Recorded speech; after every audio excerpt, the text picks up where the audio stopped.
Arrancamos, vamos a arrancar con la cuarta teleclase de la materia Impuestos 1. Los que ya me tuvieron en la teleclase anterior, mi nombre es Esteban Fada. Hoy vamos a continuar con Impuestos a las Ganancias, con la problemática de tercera categoría. Vamos a hablar de sociedades de capital y de algunos aspectos particulares de las sociedades de capital, como son distribución de dividendos, honorarios de directores. Y luego vamos a completar con los últimos dos gravámenes que están incluidos en el programa de la materia, como son el impuesto a la ganancia mínima presunta y el impuesto a la transferencia de inmuebles para personas físicas y asociaciones indivisas. Con esto vamos a redondear el contenido total de la materia. En primer lugar, dentro de los objetivos generales del presente módulo, del cuarto módulo, repetimos, ¿no es cierto?, obtener conocimiento sobre las leyes y demás normativa del impuesto, pero esto complementado con aprender a liquidar, o sea, con la liquidación práctica del impuesto. Para eso recordamos que hay un importante material práctico en las lecturas de la materia, para que puedan compaginarlo, armarlo y estén en condiciones de saber liquidar, junto con la explicación de la teleclase y sobre todo junto con la importante bibliografía de la materia, dado que esta es una materia que solo con la ley y con el material práctico se les va a hacer un poco cuesta arriba, por eso les remito a estas tres clases y a la lectura de la bibliografía, ¿no es cierto? Otro objetivo dice que puedan evaluar y analizar la determinación de impuestos para distintas decisiones empresariales, que conozcan las obligaciones de los distintos participantes ante los regímenes de retención y percepción, vamos a hablar de eso también hoy, de los regímenes de retención y percepción, que sepan abordar la problemática impositiva en forma integral, que conozcan los gravámenes complementarios al impuesto a las ganancias. Dentro del esquema conceptual de la materia, la que venimos viendo en los demás módulos, ¿no es cierto?, en general todo lo que es el impuesto a las ganancias, las cuatro categorías, primera, segunda, tercera y cuarta, hoy estamos focalizados en tercera.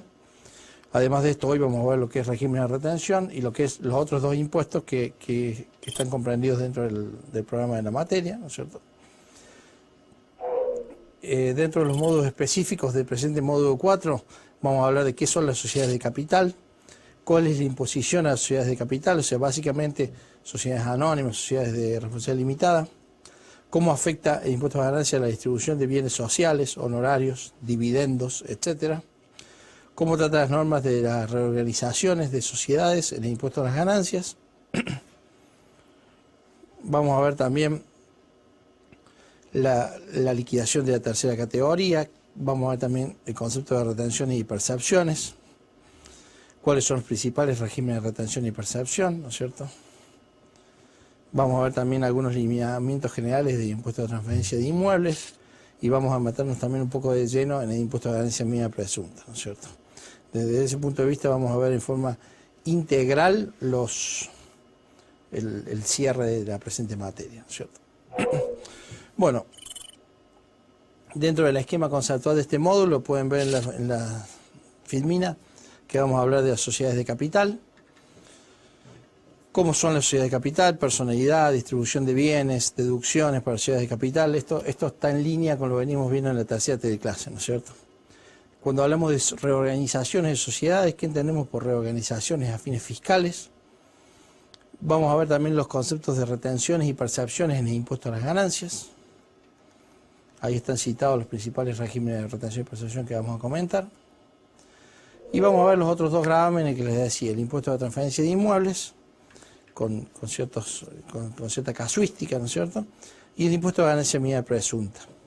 Sobre este último impuesto también vamos a agregar un material audiovisual sobre un tema de actualidad relacionado con el impuesto a la ganancia mínima presunta.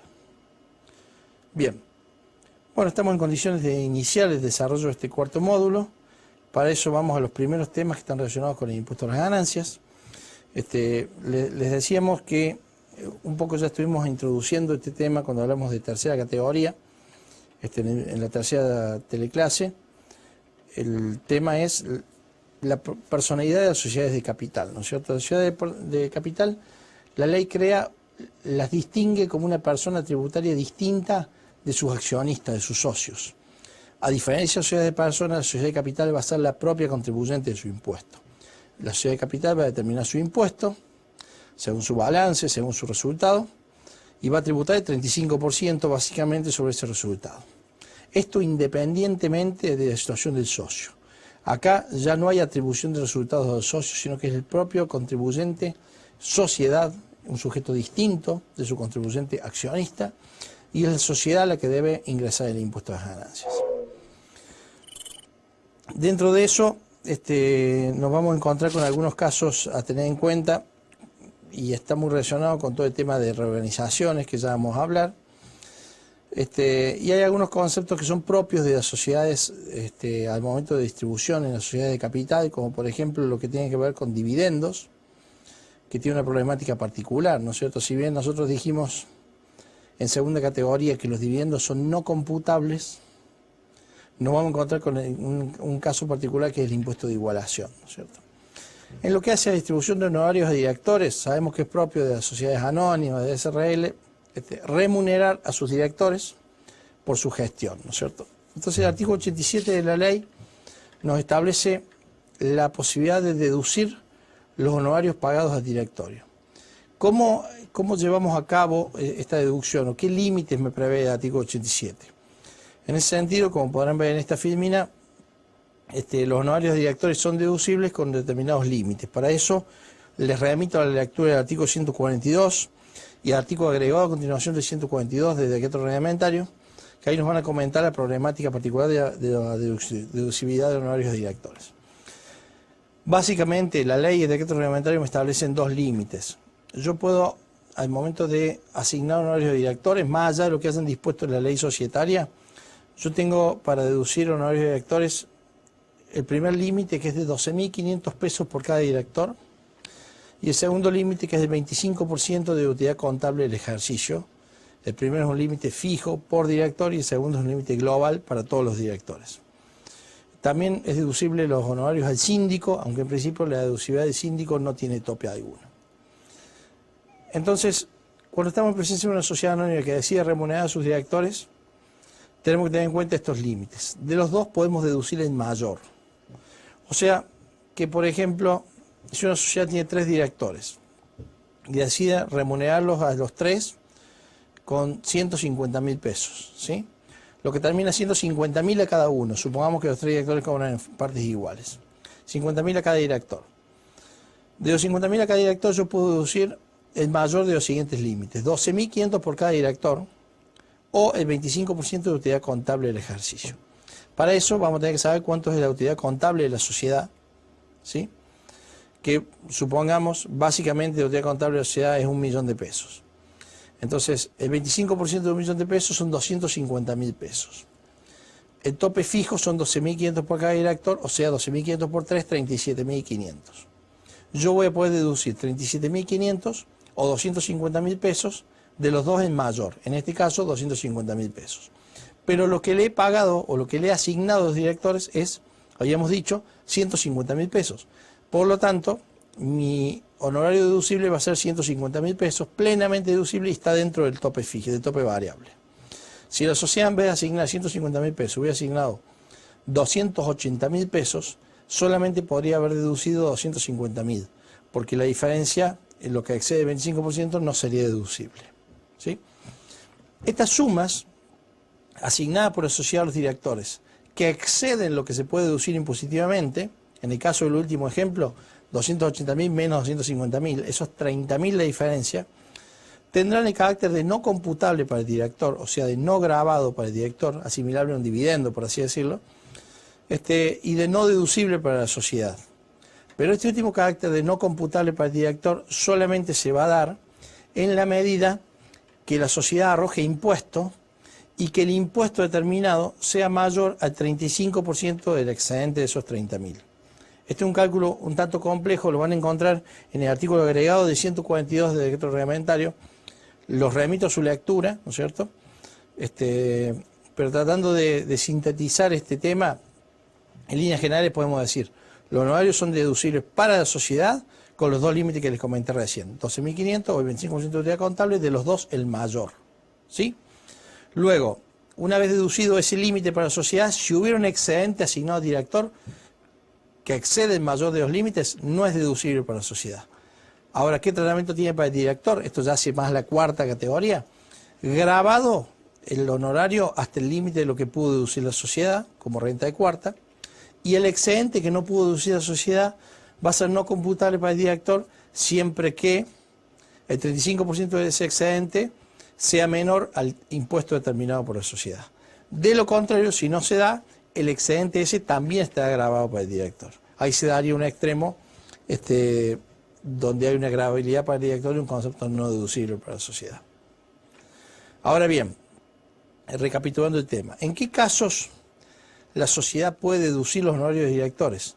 Los puede deducir en la medida que estén asignados en forma individual antes del vencimiento de la declaración jurada. Supongamos una sociedad que cierra balance el 30 de junio de cada año. Cuando cierra el 30 de junio, la declaración jurada le va a vencer allá por el 6-7 de noviembre del mismo año. Entonces, el 30 de junio cerró balance. Supongamos que en octubre hace un acta y aprueba los honorarios, la remuneración del directorio.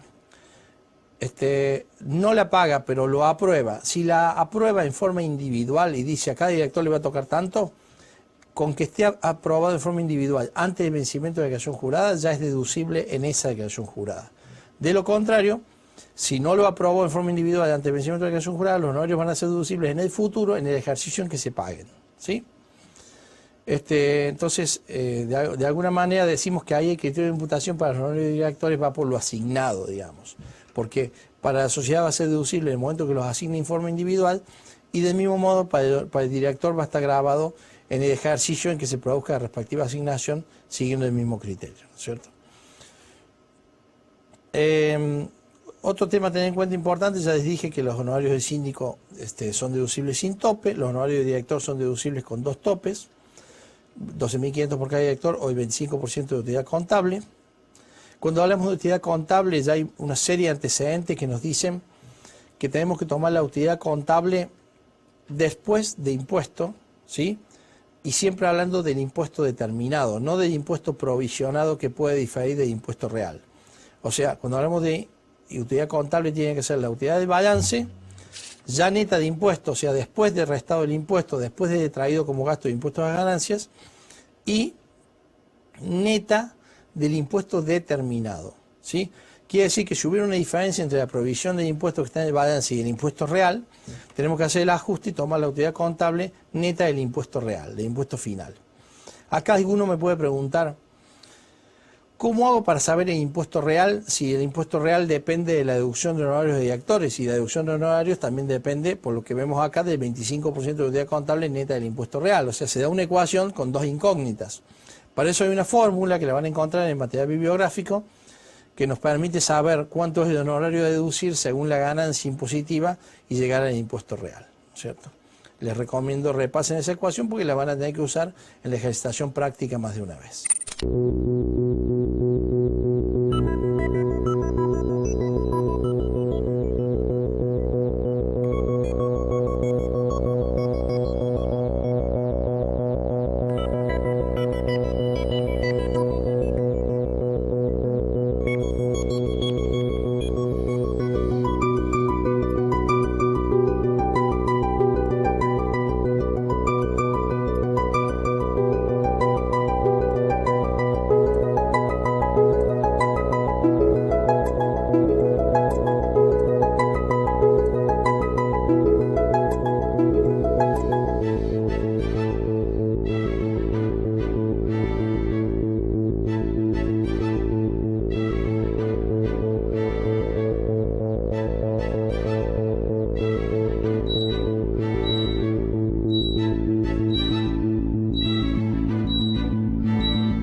Siguiendo con la problemática de las sociedades de capital, otro ítem que es muy significativo es el de la distribución de dividendos.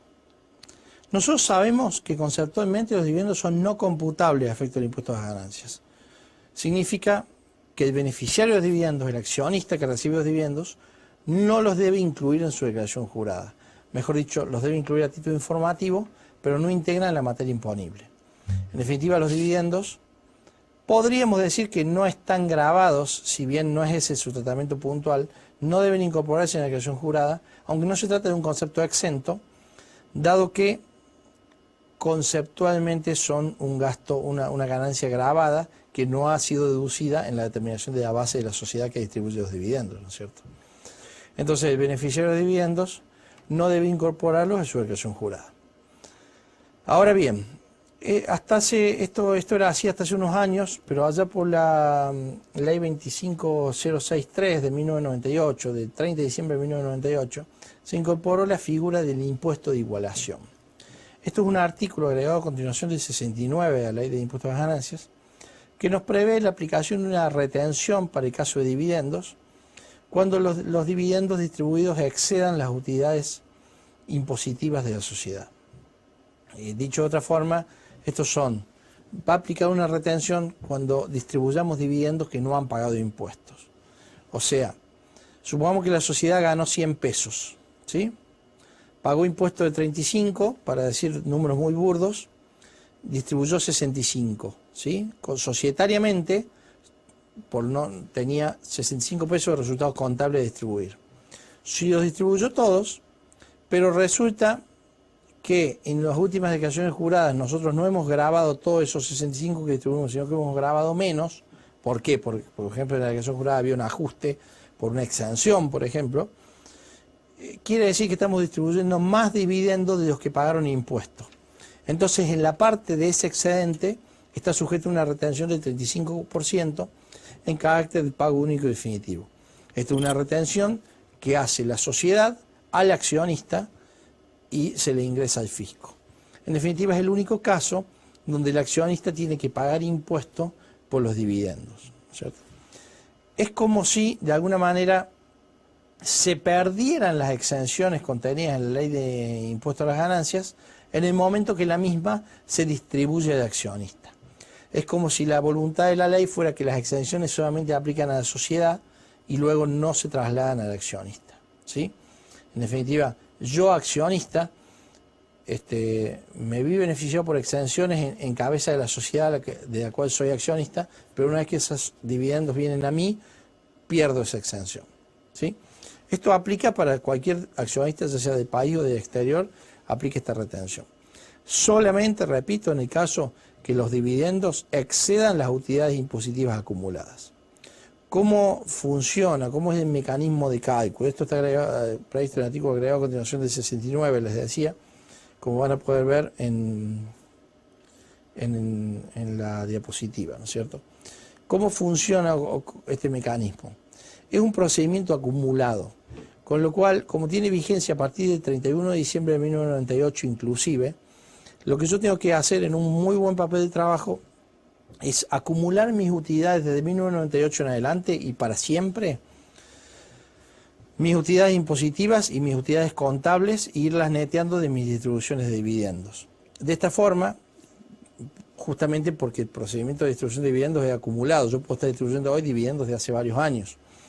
Entonces, de esa forma voy teniendo en cuenta todo lo que pude distribuir desde el punto de vista contable, amparado por la ley societaria, comparado con los resultados de mis declaraciones juradas de cada uno de esos años, de las ganancias pertenecientes a cada uno de esos años.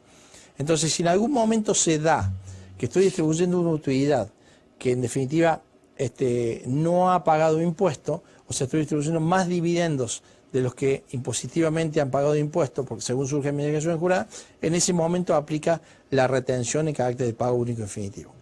Cuando digo que es en carácter de pago único y definitivo, significa que yo no voy a poder a esa retención tomarle mi declaración jurada. El accionista, ¿qué va a hacer? Directamente va a incluir en su declaración jurada el dividendo neto de la retención como un concepto de nuevo no computable, ¿no es cierto? A efecto de hacer un cálculo homogéneo, el procedimiento de cálculo del impuesto de igualación básicamente consiste en decir, tomo los resultados contables de la sociedad, que ya están netos de impuestos, ¿sí?, y los comparo con los resultados impositivos. Pero a los resultados impositivos, antes de hacer la comparación, les resto el impuesto determinado, ¿sí?, justamente para comparar resultados contables netos de impuestos con resultados impositivos que también estén netos de impuestos. Y a los resultados impositivos les sumo los dividendos, si hubiera dividendos que son no computables provenientes de otras sociedades. O sea, si la sociedad a su vez tuviera acciones en otra sociedad y hubiera cobrado dividendos, los sumo justamente para no engrosar el efecto. Entonces ahí llevo dos valores comparables, ¿sí?, y comparo. Si lo que distribuyo contablemente es superior a lo impositivo, tengo que aplicar la retención, ¿sí? Si por el contrario lo que distribuyo contablemente es igual o inferior al producto de la declaración jurada, no aplica el mecanismo de impuesto de igualación y los dividendos se distribuyen sin ningún impacto fiscal. ¿De acuerdo? Bueno, es importante este mecanismo que lo tengamos en cuenta porque como un buen planeamiento fiscal me permite a lo mejor ir acompañando la deducción de un concepto con la determinación de los dividendos, de modo de evitar caer en algún momento justamente en la aplicación de este mecanismo y de esta retención. Otro tema importante cuando hablamos de sociedades de capital es el tema que genéricamente llamamos intereses presuntos, o podemos llamarle también técnicamente, como dice la ley, artículo 73 de la ley y 103 del reglamento, disposición de fondos o bienes a favor de terceros, ¿sí? La ley prevé que toda vez que hagamos una entrega de fondos o bienes en calidad de préstamo a un tercero, aplica una figura que se llama de intereses presuntos. O sea, no podríamos, por imperio de la ley de impuestos a las ganancias, efectuar un préstamo sin cargo, sin intereses a un tercero, salvo que yo pueda demostrar que ese préstamo lo realiza un interés de la empresa. Por ejemplo, podríamos decir que hay interés de la empresa si una empresa le presta plata a un proveedor para que desarrolle su estructura productiva o desarrolle su maquinaria para estar en condiciones de venderme mejores productos a mí. Ahí podríamos decir que hay interés de la empresa. Pero si de ahí en más yo simplemente le presto plata a un tercero gratis y no le cobro nada, se supone que de alguna manera es una liberalidad, lo estoy beneficiando innecesariamente para mí. Esa operación no está hecha en interés mío, pareciera que está hecha en interés del otro. Entonces ahí la ley me dice, señor, si usted entrega fondos o bienes a favor de un tercero y no pacta intereses cuando es en calidad de préstamo, en ese caso tiene que declarar intereses presuntos. Tiene que declarar como ganancia los intereses que usted debió haberle cobrado. La figura de los intereses presuntos implica aplicar las tasas de descuento del Banco Nación, son lo que establece la ley, y un cálculo que está dado por el mayor de dos parámetros. El índice de actualización, que hoy está prácticamente en cero, suspendido, más un 8%, o la tasa de mercado del Banco Nación para descuentos comerciales, que hoy está en el orden de un 19-20%. De los dos, se toma el mayor, que producto de que está suspendida de actualización, en todos los casos hoy estamos tomando la tasa de descuento del Banco Nación. Entonces termina dando una tasa de casi el 20% anual, ojo que esa tasa es variable. Entonces, si yo le presto plata a un tercero y no lo hice en condiciones comerciales o no le cobré intereses o los mismos fueron muy bajos y no puedo demostrar que esto lo hice en interés de la empresa, en ese caso el fisco me va a hacer un ajuste y me va a hacer declarar intereses presuntos, ¿sí? Esto es un problema y se agrava cuando estamos hablando de sociedades relacionadas o vinculadas, toda vez que muchas veces las sociedades vinculadas dentro de grupos económicos se prestan plata entre sí para cubrir diferencias temporales de caja de una u otra. La realidad es que no se cobran intereses, pero hoy prestan, mañana reciben, ¿no es cierto? O si se cobran intereses lo hacen a valores muy bajos y el fisco cuestiona esta operación y dice debieron haberlo hecho a valores de mercado. Si los intereses no están hechos a valores de mercado, el fisco va a suponer la aplicación de intereses presuntos y me va a hacer un ajuste. Si el interés no estaba a valores de mercado, me va a hacer ajustar el interés que cobre versus la tasa del Banco Nación y me va a hacer un ajuste por la diferencia. Tengamos en cuenta que esto le pega al acreedor y no le pega al deudor. El deudor nunca va a poder deducir esos intereses justamente porque son presuntos, no son intereses reales, ¿no es cierto? La ley y el reglamento nos explican cómo calcular los intereses presuntos, desde qué momento nacen hasta qué momento se cortan, qué pasa si en algún momento devuelvo las sumas prestadas, qué pasa si devuelvo y vuelvo a retirar un préstamo, en qué momento vuelven a nacer o si nunca se cortó el devengamiento de intereses presuntos, ¿no es cierto? Todo eso está especificado en la ley. Les decía que en los últimos años ha habido una serie de fallos sobre este tema y el tema está a punto de ser también fallado por la Corte Suprema de Justicia de la Nación cuando se trata de intereses dentro de compañías que integran un mismo grupo económico, porque justamente las compañías argumentaron y discuten este tema diciendo, si yo le presto plata a una compañía vinculada, en realidad no es una disposición de fondos a favor de terceros, porque yo y mi compañía vinculada no somos terceros, somos el mismo ente. Si bien no el mismo ente jurídico, de alguna manera somos dos entes que pertenecen a un mismo grupo económico o a un mismo contribuyente, ¿no es cierto? Este es un tema discutible, hay algunos fallos a favor y otros en contra. Se espera alguna aclaración sobre este punto en el futuro. Entonces quédense con este concepto. Si son préstamos entre compañías vinculadas, existiría una línea argumental que permitiría sostener la no aplicación de intereses presuntos. Pero es un tema cuestionado por el fisco y todavía no resuelto de forma definitiva a nivel de jurisprudencia, ¿no es cierto? En cambio, si estamos en presencia de compañías no vinculadas, no habría mayores argumentos para no aplicar intereses presuntos, salvo que realmente podamos demostrar que las operaciones están hechas realmente en interés propio de la empresa que prestó los fondos, ¿no es cierto?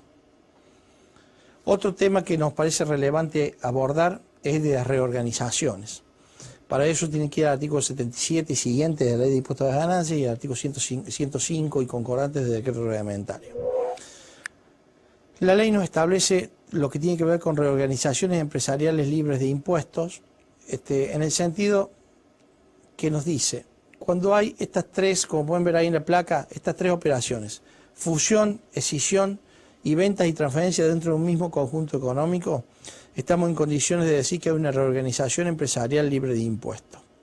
Fusión, cuando dos sociedades se fusionan justamente en una tercera nueva, o cuando una sociedad se fusiona con otra ya existente, ¿no es cierto? Escisión, cuando cuando una empresa se separa en dos, o cuando una empresa desprende parte de su patrimonio integrándolo a otra, ¿no es cierto? Y ventas y transferencias dentro de un mismo conjunto económico, cuando son operaciones de ventas dentro de empresas relacionadas de un mismo conjunto económico, ¿no es cierto? Este último punto no tiene mucha aplicación práctica porque hay algunos antecedentes donde el fisco termina diciendo que solamente aplica venta y transferencia dentro de un mismo conjunto económico, que es el 77C de la ley, cuando estamos en presencia de una transferencia total o parcial de fondo de comercio. Y cuando en definitiva las empresas continuadoras siguen existiendo al cierre o al final de la reorganización y no para una transferencia donde desaparece una empresa antecesora, ¿no es cierto? Con lo cual, este último punto tomémoslo con pinzas y pensemos la figura de una transferencia de fondo de comercio. En cambio, la fusión y escisión se dan habitualmente, ¿no es cierto? Se dan, les diría que en forma más frecuente inclusive. Los remito a la lectura del artículo 77, hay ciertos requisitos que son muy significativos porque si no se cumplen esos requisitos, tajantemente no se puede hacer la reorganización. Hay requisitos de mantenimiento de la actividad, de mantenimiento de la participación. La ley me dice, para que esto sea una reorganización libre de impuestos, tiene que ser los mismos accionistas, o por lo menos el 80% de los accionistas, antes y después de la fusión. Hay plazos de 2 años hacia adelante, después de la fusión, por ejemplo. Tienen que ser empresas en marcha, tienen que haber desarrollado la misma actividad o actividades que sean complementarias. Tiene que haberse dado las comunicaciones, ya sea las que prevé la ley de sociedades, ¿no es cierto?, de la ley 19.550, los edictos, la publicación, la autoridad contralor en materia societaria, y tiene que haberse dado una comunicación a la AFIP. Hay un aplicativo que se presenta dentro de 180 días de la fecha de reorganización, que es un elemento tajante. Si no se presenta, se cae la reorganización. Y este es un tema delicado porque si se cae la reorganización significa que la reorganización es societaria pero no es impositiva. Entonces tendrá tratamiento gravado a nivel impositivo y podríamos estar en presencia de ventas de empresas, lo cual impositivamente tiene un costo altísimo, ¿no es cierto? Entonces realmente es un tema delicado, hay que analizarlo bien cuando se quiere hacer una reorganización para que realmente sea libre de impuestos. De lo contrario, una reorganización no libre de impuestos será una transferencia de empresas entre dos entes que seguramente no están relacionados, donde uno le vende a otro y eso tiene sus efectos impositivos, tanto el impuesto a la ganancia, el impuesto al valor agregado, etcétera, ¿no es cierto?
siguiendo con el contenido de esta clase, vamos a hablar de los regímenes de retención y percepción en impuestos a las ganancias. Desde hace unos años, el fisco va estableciendo una serie de mecanismos de retención y percepción en impuestos a las ganancias. Básicamente, de alguna manera, quiere anticipar la recaudación de impuestos y además asegurarse la recaudación de impuestos.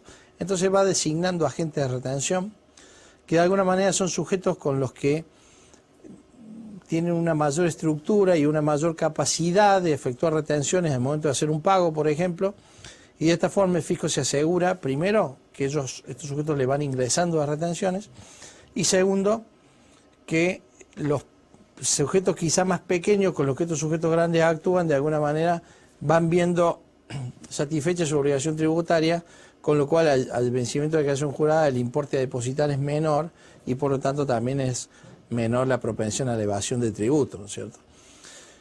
Esto puede ser cuestionado y es algo bastante complejo en nuestro sistema tributario porque hay muchos regímenes de retención, sobre todo en el impuesto a valor agregado. Hoy vamos a hablar de los que son existentes en materia de impuestos a las ganancias.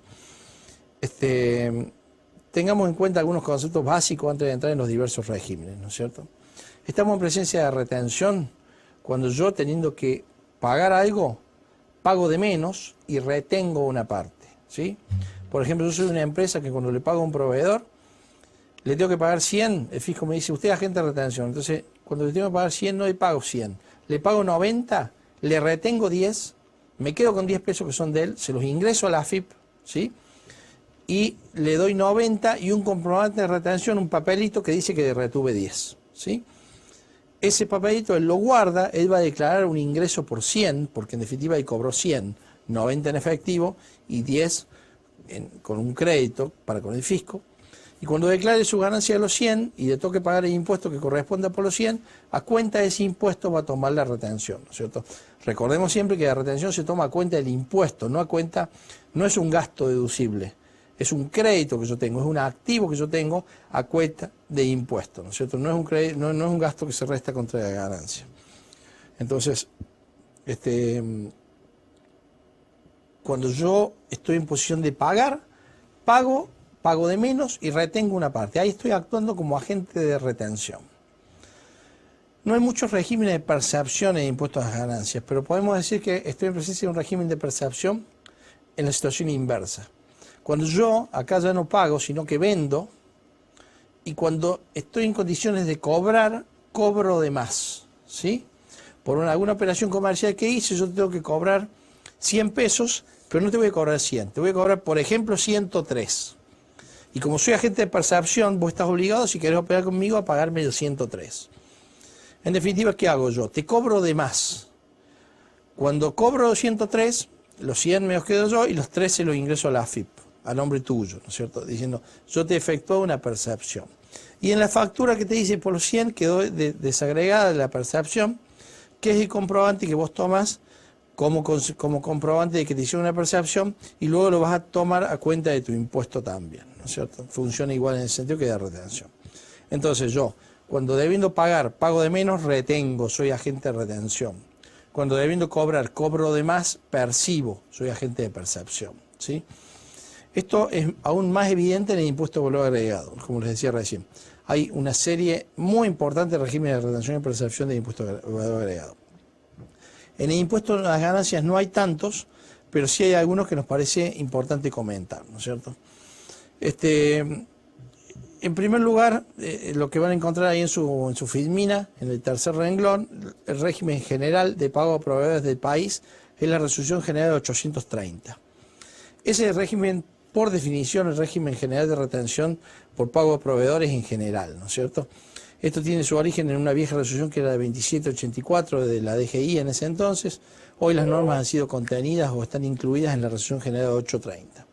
Esta es una resolución general del año 2000, que si bien ha tenido algunas modificaciones, toma los lineamientos generales del viejo régimen de 2784. Básicamente, toda empresa que haga pago a proveedores, o sea, toda empresa o sujeto que haga actividad económica en el país, va a ser agente de retención de impuestos de ganancias por el marco de la resolución general de 830. O sea, acá no hay una designación en particular, no me nombran agente de retención.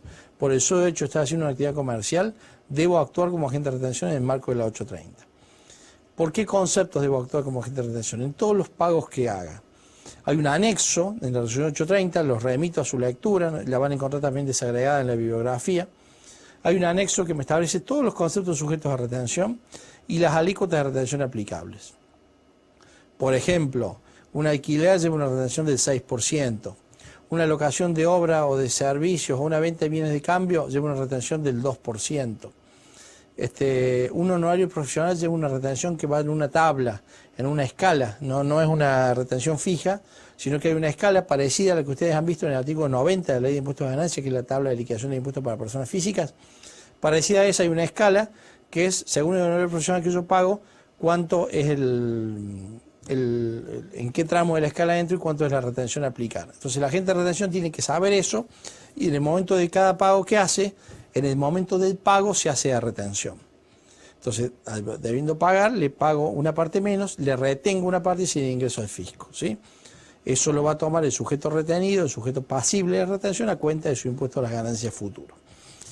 Es importante que el régimen de retención de la 830 prevé unas escalas, unos mínimos no sujetos a retención, que son distintos para cada actividad. Si se fijan en la escala, en el cuadro, van a encontrar un mínimo de 1.200 pesos, otro mínimo de 2.000 pesos, otro mínimo de 5.000 pesos, según el tipo de actividad de la que estemos hablando, ¿no es cierto? Sobre esos mínimos no sujetos a retención no se calcula retención y si el pago es superior a ese monto, sobre el excedente se calcula retención. Después van a encontrar también que hay unas alícuotas incrementales de retención cuando estamos en condiciones de pagar a un sujeto que no esté inscripto en el impuesto a las ganancias, debiendo estar obligado a hacerlo. O sea, cuando hablamos de sujetos no inscriptos en el impuesto a ganancias no me refiero a monotributistas, que están inscritos en el monotributo y por lo tanto no están obligados a inscribirse en el impuesto a las ganancias. Esos sujetos no están sujetos a retención de este impuesto. Sí es distinta la situación cuando yo le hago un pago a un sujeto, le pido su condición ante el impuesto a las ganancias, no me aparece como inscripto, debiendo estarlo, no esté inscripto como monotributo. En esos casos hay una retención extraordinaria que en algunos casos llega a un 28% y no se resta mínimo alguno no sujeto a retención. Entonces en ese caso el agente de retención tiene que tener en cuenta cuando le pide la constancia de inscripción al proveedor, porque de lo contrario podría estar reteniendo con una alícuota más baja y omitiendo aplicar el 28% y por lo tanto de responsabilidad se la queda el agente de retención, ¿no es cierto?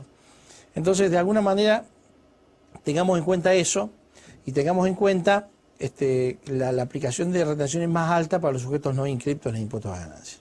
Tengamos en cuenta que en todos los regímenes de retención, la Ley de Procedimiento Tributario establece gravosas sanciones para los agentes de retención que omiten actuar como tales, o sea, los que no, debiendo actuar como agentes de retención no lo hacen, y son muchas más graves aún las sanciones para los que actúan como agentes de retención y luego no ingresan al fisco las retenciones practicadas. En esos casos, las multas pueden llegar en algunos casos de 2 hasta 10 veces el importe retenido y no ingresado al fisco, además de la aplicación de una figura penal que es la de la Ley Penal Tributaria. O sea que puede haber hasta penas de prisión para un agente de retención que haya practicado retenciones y no les ingrese al fisco, ¿sí?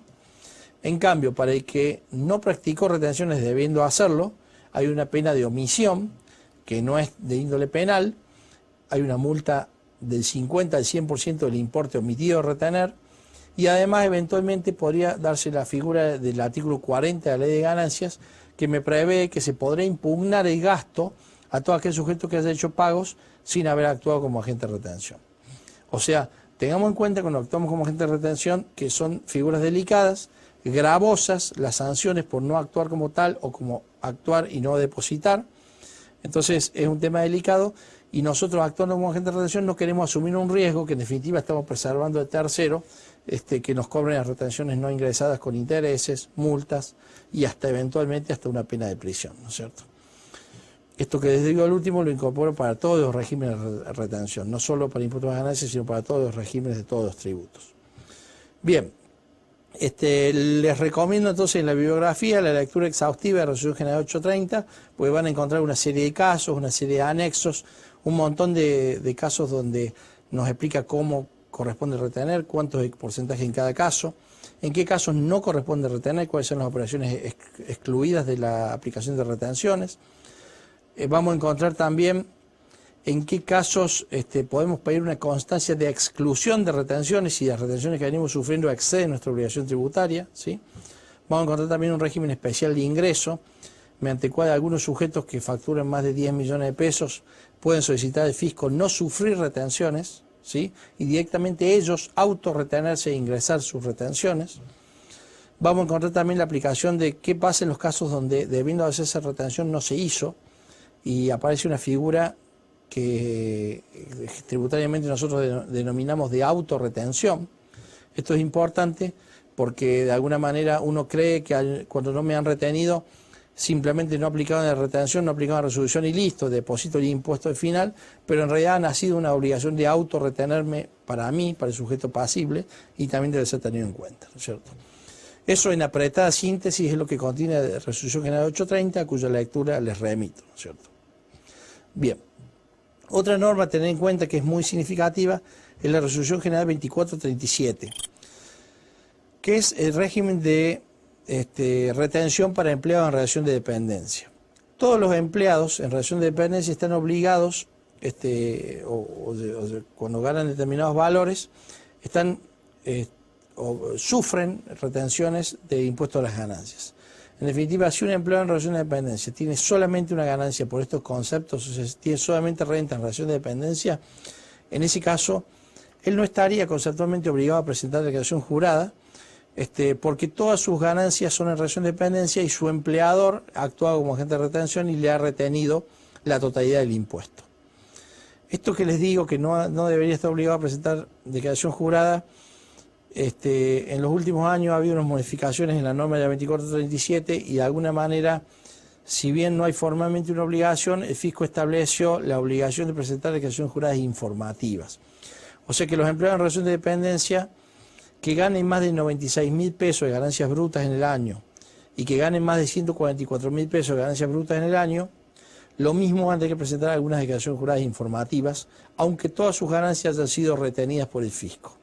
En el primer caso, una declaración jurada de bienes personales, en el segundo caso, una declaración jurada de ganancias. Y además de bienes personales, ¿no es cierto?, que son otros tributos. Entonces, el mecanismo de retención para el empleado de relación de dependencia lo hace el empleador. Los remito a la lectura también de esto. Nos va haciendo retenciones sucesivamente en cada pago mensual. Hay una especie de tabla similar al artículo 90 de la Ley de Ganancias, pero proporcional por cada mes. Los remito a la lectura de resolución porque hay algunos temas importantes, como qué pasa cuando pago conceptos no habituales, qué pasa cuando pago conceptos o cuando hay ganancias que van a superar las ganancias sujetas al impuesto, qué pasa cuando pago horas extras, qué pasa cuando pago conceptos extraordinarios, ¿no es cierto? Todo eso lo van a encontrar en la 2437, que me establece cuáles son las obligaciones del empleador como agente de retención y del empleado como sujeto pasible de la retención. Otro régimen que es de interés es el régimen de la Resolución General 739 de AFIP, cuando hacemos pago a beneficiarios del exterior. Ahí los remito a la lectura del artículo 91, 92 y 93 de la Ley de Impuestos a las Ganancias, que es todas las presunciones aplicables en los casos de pagos a beneficiarios del exterior. También sería bueno que lean el artículo 5, 6, 7, 8, 9 y 10, 11 de la ley, que nos establecen el concepto de fuente. Todas esas disposiciones contienen algunas aclaraciones y rentas presuntas cuando hacemos pago a beneficiarios del exterior. Y según el tipo de ganancia que estemos pagando, nos dice cuánto es la retención aplicable. Esto se plasma en la Resolución General 739, que nos establece, una vez calculada la retención, que se calcula conforme los artículos de la ley que les comenté recién, nos dice cuándo ingresar, en qué condiciones, etcétera, ¿no es cierto? Bueno, y finalmente hay otros regímenes de retención y percepción en la fuente, con los que se pueden encontrar en materia de impuestos a las ganancias, como por ejemplo la Resolución General 2139, que está relacionada con lo que es venta de inmuebles. Ahí van a encontrar la retención de impuestos a las ganancias, que es el 3% cuando un sujeto vende un inmueble que está grabado en el impuesto a las ganancias. Se van a encontrar también con algunos otros regímenes de retención y con un régimen de percepción, que es el único que hay en el impuesto a las ganancias cuando hacemos importaciones de bienes. La aduana nos percibe una diferencia a cuenta de nuestro impuesto a las ganancias futuro cuando luego luego de importado vendamos los bienes del país. Bueno, esta ha sido una apretada síntesis de los regímenes de retención. Los remito a la lectura de la norma, como siempre, y pasamos al siguiente tema.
Bien, continuando con la teleclase, vamos a tocar los últimos dos gravámenes que están incluidos en la materia: el impuesto a ganancia mínima presunta y el impuesto a transferencia de inmuebles. Son dos impuestos que hemos dejado para el último, como verán no ocupan la mayor parte del tiempo de la materia, pero son dos impuestos que no por eso dejan de ser significativos, ¿no es cierto? Entonces, queremos dedicarle unos minutos, luego vamos a remitir por supuesto a la lectura de la ley, decreto reglamentario y la material bibliográfico de estos impuestos, porque son bastante significativos. En primer lugar vamos a hablar de impuesto a ganancia mínima presunta. Este es un impuesto que se creó allá por 1998 en reemplazo del viejo impuesto a los activos, que tiene como base imponible los activos al cierre del ejercicio, o sea, grava los activos empresarios, los activos sujetos a una actividad comercial.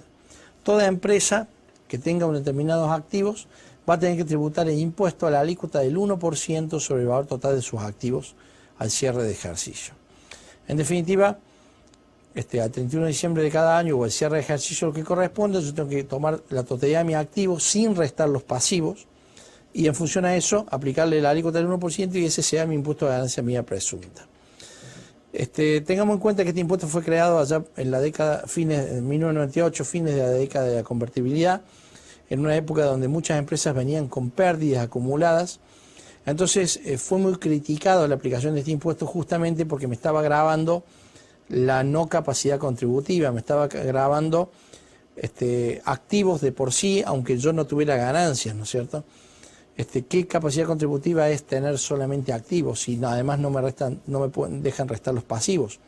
Yo podría haber tenido una importante cantidad de activos y junto a eso una importante cantidad de pasivos y en realidad mi patrimonio neto es bastante cercano a cero y no por eso tengo más capacidad contributiva de uno que tenga menos activos pero también menos pasivos, ¿no es cierto? Entonces esto fue muy cuestionado en su momento, pero en definitiva el impuesto se creó, primero se creó por 10 años, hoy ya lleva más de 10 años porque fue prorrogado en su vigencia, y parece estar plenamente vigente. Por lo menos así lo interpreta la AFIP. Sin perjuicio de esto que les comentaba, en el mes de junio de 2010 se ha producido un fallo judicial en la causa Hermitage, donde por primera vez la Corte Suprema de Justicia de la Nación se pronuncia respecto a la inconstitucionalidad del impuesto de ganancia mínima presunta. O sea, estamos en una situación donde ya hay un tribunal, nuestro Tribunal Mayor, que para un caso concreto donde una empresa tenía fuertes pérdidas y de alguna manera pudo demostrar que no había capacidad contributiva para el pago del impuesto, la Corte se pronunció y dijo este impuesto es inconstitucional. Por lo tanto, la empresa Hermitage no tendrá que pagar el impuesto, ¿no es cierto? Habría que ver entonces qué pasa a futuro con la aplicación de este impuesto para el resto de contribuyentes y hasta qué punto otros contribuyentes pueden demostrar situaciones similares, ¿no es cierto? Les dejo un material multimedia que me parece más que interesante, lo vamos a ver ahora, donde algunos especialistas tributarios analizan justamente las consecuencias derivadas del fallo que les estoy comentando.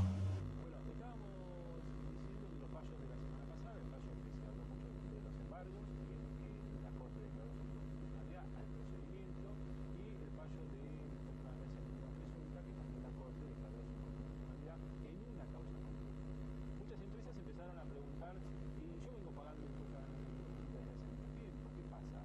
¿No lo tengo que pagar más? ¿Me van a devolver la plata?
Bueno, como verá en el video que acabamos de ver y en los comentarios previos, este es un impuesto que está de alguna manera cuestionado. La Corte está diciendo que es inconstitucional. La AFIP obviamente todavía no se pronunció al respecto, con lo cual seguramente hoy por hoy tendríamos que pagar el impuesto y ver qué pasa, ¿no es cierto? Pero si existe algún pronunciamiento concreto, si alguna empresa realmente cree estar en condiciones como esta, podrá ir a plantearlo o podrá intentar por lo menos el planteo judicial, ¿no es cierto? Seguramente es un tema que continuará y retomaremos más adelante si a raíz de este fallo judicial de la Corte volvemos a tener algún antecedente sobre el tema, ¿no es cierto? Entonces, les continúo hablando del impuesto y volvemos a la problemática o a lo que grava el impuesto, ¿no es cierto? Les dije los activos sujetos al impuesto. Dentro de los activos hay algunas exenciones. Las exenciones no son significativas, podemos citar, por ejemplo, las acciones. Si yo en mi activo tengo acciones de otras empresas del país, las mismas no están grabadas. El artículo 12 nos establece cuáles son los bienes no computables en el impuesto. Nos dice que como bienes no computables tenemos que considerar el 12A y 12B a los bienes adquiridos de primer uso en los 2 primeros ejercicios y a los inmuebles construidos también, o a las construcciones mejor dicho, también en el inmueble de construcción y en el siguiente. Esto justamente es para que el impuesto de ganancia presunta no constituya un desincentivo a la inversión, ¿no es cierto? Yo tengo que invertir en mi empresa, pero si compro activos tengo que pagar más impuestos. Entonces me dice, no, si vos compras activos, en los 2 primeros años no vas a pagar por ese activo. A partir del tercer año ya ese activo se engrosa el resto de tus activos y vas a pagar por el total, ¿no es cierto? Esos son los bienes no computables. Tengamos en cuenta que hay un mínimo exento en este impuesto en el orden de 200.000 pesos. O sea, si estamos en condiciones de ver una pequeña empresa cuyo activo no supera 200.000 pesos, en ese caso esa empresa no será contribuyente del impuesto. Pero una vez superado los 200.000 pesos tendrá que pagar el impuesto por todos sus bienes. Bueno, hay un tema que es muy importante, el pago lo que se llama el pago a cuenta de impuesto de ganancia mínima presunta, ¿no es cierto? Hay un juego armónico entre las normas de impuesto a las ganancias y de impuesto a la ganancia mínima presunta que hacen que este impuesto de alguna manera sea denominado como un impuesto complementario del impuesto a las ganancias. Porque en definitiva este impuesto se termina pagando solo si no pagamos el impuesto a las ganancias. En definitiva, si tenemos ganancias pagamos el impuesto a ganancias, si tenemos pérdida pagamos el impuesto a ganancia mínima presunta, lo cual agrava lo que les comenté hace un rato respecto a la presunta inconstitucionalidad de este gravamen, ¿no es cierto? Porque en definitiva termino pagando sobre una capacidad contributiva que no es real. Entonces, con posterioridad a la entrada en vigencia de la ley se previó este pago a cuenta que cierra para los 10 ejercicios posteriores al ingreso del impuesto. Fíjense en la siguiente diapositiva y van a encontrar cómo funciona la complementariedad entre ambos gravámenes, entre impuesto a ganancia y impuesto a ganancia mínima presunta. Tengamos en cuenta, esto está previsto en el artículo 13 de la ley de impuesto a ganancia mínima presunta, ¿no es cierto? Si el impuesto a las ganancias es pago a cuenta de impuesto a ganancia mínima presunta, entonces si yo pago ganancias, no pago mínima presunta. Pero si en algún caso no pago ganancias, o el impuesto a las ganancias es inferior al impuesto a ganancia mínima presunta, corresponde ingresar mínima presunta. Si se ingresa mínima presunta, luego voy a tener la posibilidad de, por 10 años, tomar las sumas ingresadas de mínima presunta a cuenta de impuesto a las ganancias futuro, hasta en los próximos 10 años. Si al cabo de 10 años no puedo utilizarlos, pierdo esa posibilidad de pago a cuenta. En definitiva, esto nos llevaría a pensar que el impuesto a la ganancia mínima presunta nunca termina siendo un costo efectivo. A lo sumo tiene un efecto financiero, importante sí, pero financiero. ¿Por qué? Porque si yo tengo ganancias no pago mínima presunta. Si yo no tengo ganancias, sí pago mínima presunta, pero lo voy a recuperar a lo que pagué siempre y cuando en los próximos 10 años tenga impuesto a las ganancias que me permita absorber ese costo de mínima presunta. La absorción esa en 10 años se va haciendo año a año a medida que pueda hacerlo, siempre hasta el límite de mi impuesto a las ganancias de ese momento, menos el impuesto a la ganancia mínima presunta teórico de ese momento que está dado por el 1% de los activos, ¿no es cierto? Entonces, por ejemplo, si yo en un año pagué 100 de mínima presunta, lo voy a recuperar si en los próximos 10 años pago impuesto a las ganancias. Si, por ejemplo, en el año 1 siguiente mi impuesto a las ganancias es 300 y mi impuesto a ganancias mía presunta es 250, el excedente de ganancias es 50. Quiere decir que de los 100 que había pagado mía presunta voy a poder usar 50 como pago a cuenta de ganancias, con lo cual me van a quedar todavía unos 50 sin utilizar. No se compliquen con esto, que ya lo vamos a ver en un ejemplo numérico, ¿no es cierto?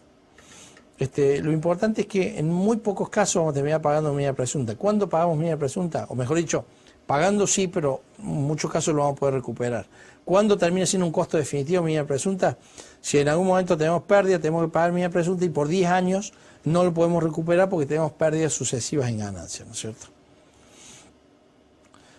Si se fijan en este mecanismo, en este cuadro, van a ver cómo compensamos el impuesto a ganancia con el impuesto a ganancia mía presunta. Fíjense si, por ejemplo, tenemos el caso de que en el año 2001 tuvimos un impuesto a las ganancias de 0, por ejemplo, porque teníamos quebranto, y un activo grabado de 1.000.000 de pesos, ¿sí? En el año 2002 tuvimos un impuesto a ganancias de 8.000, también con un activo grabado de 1.000.000 de pesos. En el año 2003 tuvimos un impuesto a ganancias de 40.000, con un activo grabado de 1.5 millones de pesos. En el año 2004 tuvimos un activo grabado de 1.5 millones también, con un impuesto a ganancias de 100.000. Y finalmente en el año 2005 tuvimos de nuevo 0 impuesto a ganancias, o quizá quebranto, con un activo grabado de 2 millones de pesos. Vamos a ver ahora cómo juega la interacción entre los dos gravámenes, o sea, cómo se complementa uno como pago a cuenta del otro, ¿no es cierto? En ese caso, por ejemplo, vamos año por año. Si en el año 2001 teníamos un activo grabado de 1.000.000 de pesos y no teníamos impuesto a las ganancias, significa que no tengo pago a cuenta de impuestos a ganancias, por lo tanto voy a tener que pagar mínima presunta. ¿Cuánto dijimos que es mínima presunta? El 1% de mi activo. Fíjense en la filmina siguiente. Significa entonces que en el año 2001 yo pagué 10.000 pesos de mínima presunta y nada de impuestos a las ganancias, ¿sí? En definitiva, en el cuadro siguiente van a ver, yo ingresé 10.000 pesos de mínima presunta, 0 de impuestos a las ganancias, y me queda un excedente acumulado de impuestos a ganancias de mínima presunta de 10.000 pesos, que lo voy a poder usar hasta en los próximos 10 años a cuenta de mi impuesto a las ganancias, ¿sí? Volvemos al cuadro anterior y habíamos dicho que en el año 2002 teníamos impuestos a ganancias 8.000, impuestos a ganancias media presunta, un activo grabado de 1.000.000 de pesos. Vamos a ver la solución entonces. Si en el año 2 tengo un impuesto a ganancias media presunta de 1.000.000 de pesos, un activo grabado, tengo un impuesto de 10.000, pero tengo un impuesto a ganancias de 8.000. Como un impuesto a ganancias es pago a cuenta de mínima presunta, voy a pagar los 8.000 de ganancias y voy a pagar 2.000 de mínima presunta, ¿sí? Porque el pago a cuenta de los 10.000 lo tengo hasta por 8.000. Entonces, en definitiva, pago los 8.000 de ganancias y los 2.000 de mínima presunta. En total, termino pagando 10.000 y recordemos que tenía 10.000 pagados más del año pasado. Entonces, ¿cuánto tengo de crédito de mínima presunta para usar en impuesto a las ganancias? 12.000. Dado por los 10.000 del año pasado y los 2.000 de este año. De estos 12.000, a los primeros 10.000 ya le quedan 9 años, porque este año no pude usar nada. Y a los segundos 2.000 le quedan todavía 10 años. ¿Sí? En el año 2003, tengo un impuesto a las ganancias mínima presunta de 15.000, porque tenía un activo grabado de 1,5 millones. Un impuesto a las ganancias, según el ejemplo, de 40.000. Por lo tanto, ¿qué pasa en este año? El impuesto a las ganancias es pago a cuenta de mínima presunta. Por lo tanto, tengo en total un pago a cuenta de 40.000 que absorbe totalmente el impuesto a ganancia mínima presunta. Consecuencia de eso, no voy a pagar nada de ganancia mínima presunta y sí voy a pagar 40.000 de ganancias. Ahora, al momento de pagar 40.000 de ganancias, puedo tomarme a cuenta mi impuesto a ganancia mínima presunta acumulado, que llevo 12.000, pagado en años anteriores, que como todavía no se ha agotado en los 10 años, todavía lo puedo usar. Estos 12.000 los puedo usar. ¿Podré usarlos a todos? Bueno, la ley me dice que de los 40.000 tengo que comparar los 40.000 con el impuesto a ganancia mínima presunta de este año, que es 15.000. Y puedo usar hasta el excedente. El excedente de 40.000 menos 15.000 son 25.000, como ven ahí abajo. Por lo tanto, yo tengo 12.000 para usar, que es menor a los 25.000, significa que puedo usar todos los 12.000. Conclusión, mi impuesto a la ganancia va a ser 40.000 menos 12.000, 28.000. ¿Sí? Voy a pagar 28.000 de ganancias, 0 de ganancia mínima presunta y ya no tengo nada de ganancia mínima presunta acumulado. He perdido todo el crédito que tenía porque lo he usado. Y así sucesivamente. En el año 2004 tengo un impuesto de ganancia mínima presunta de 15.000, un impuesto de ganancia de 100.000, con lo cual no pago nada de mía presunta, pago 100.000 de ganancias, no tengo ningún pago de cuenta porque ya había agotado todo lo que tenía. Y en el año 2005 tengo un impuesto de ganancia mía presunta de 20.000, cero de impuesto de ganancia, vuelvo a pagar 20.000, no pago nada de ganancias, y tengo de nuevo un crédito de impuesto a la ganancia mía presunta contra el impuesto de ganancia futuro en los próximos 10 años, ¿no es cierto? Así es como funciona la interacción entre los dos gravámenes. Bueno, un minutito al final para el impuesto a la transferencia de inmuebles.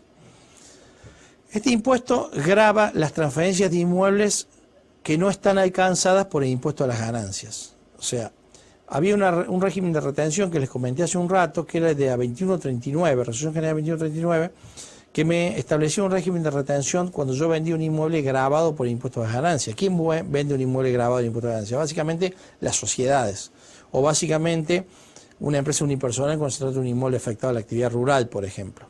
Este régimen, esto está previsto, el régimen de retención en otra resolución, en la 2141 de la AFIP, me establece la gravabilidad en el impuesto de transferencia de inmuebles de aquellos ventas de inmuebles no gravados en impuestos a las ganancias. Por ejemplo, una persona física vende inmueble donde vive, o vende un inmueble que tiene alquilado. Esas son operaciones no gravadas por impuestos a las ganancias, pero no se salvan de este impuesto. Ese se llama impuesto de transferencia de inmuebles y tiene una alícuota de 15 por 1000, o sea, el 1,5% sobre el precio de venta del inmueble. ¿Sí?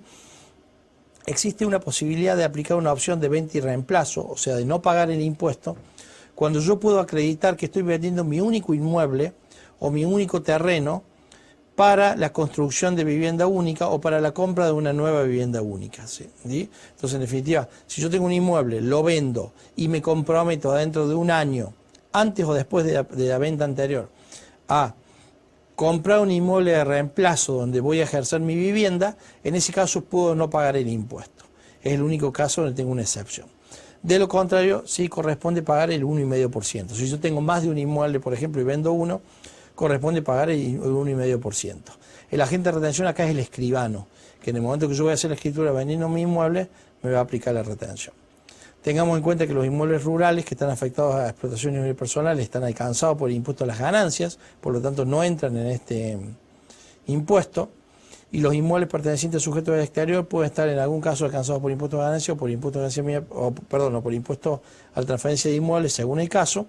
O sea, en ese caso habrá que tener en cuenta quién es el sujeto que vende, por ejemplo, si es una sociedad o si es una persona física del exterior, ¿no es cierto?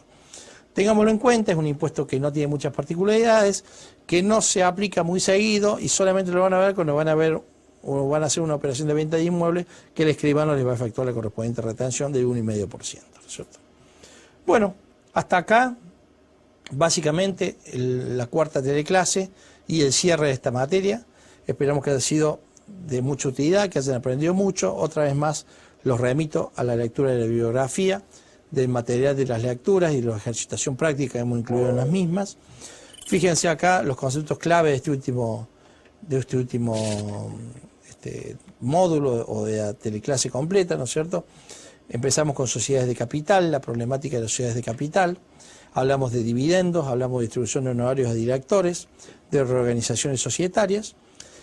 Vimos el concepto de retención en el impuesto a la ganancia y por último cerramos con los otros dos impuestos como son el impuesto a transferencia de inmuebles y el impuesto a ganancia mía presunta.